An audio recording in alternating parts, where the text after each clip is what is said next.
Hey YouTube, wanted to make a quick video on how to adjust the clutch on a Yamaha ttr90 or ttr110. Now these bikes are auto clutch, so you don't have a clutch lever on the handlebar. The clutch is engaging with RPM. Now you will have to adjust the clutch as the clutch plates wear down over time, and you adjust that by using this adjustment screw. The adjustment screw is on the left side of the engine, just above the gear shift. You're going to need two tools. You're going to need a Phillips head screwdriver, and you're going to need a 10mm open head box wrench.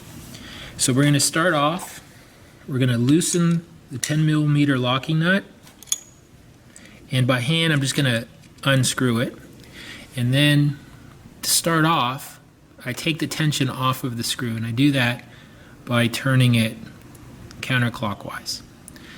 Okay, so to set the tension on the clutch system, you start turning it clockwise slowly, and you're going to start feeling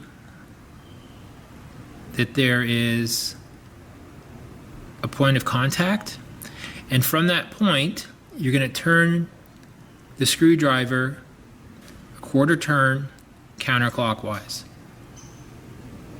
Okay, so that's the set point. I'm going to turn the lock washer clockwise, and then using the open face box wrench, I'm going to lock it, but I'm holding the bolt in the same position with the screwdriver. Okay, it's all set. You're going to have to adjust the clutch as the clutch wears, but I don't see you having to do it more than once every couple years. Okay, hope this helps someone. Thanks a lot, guys. Bye.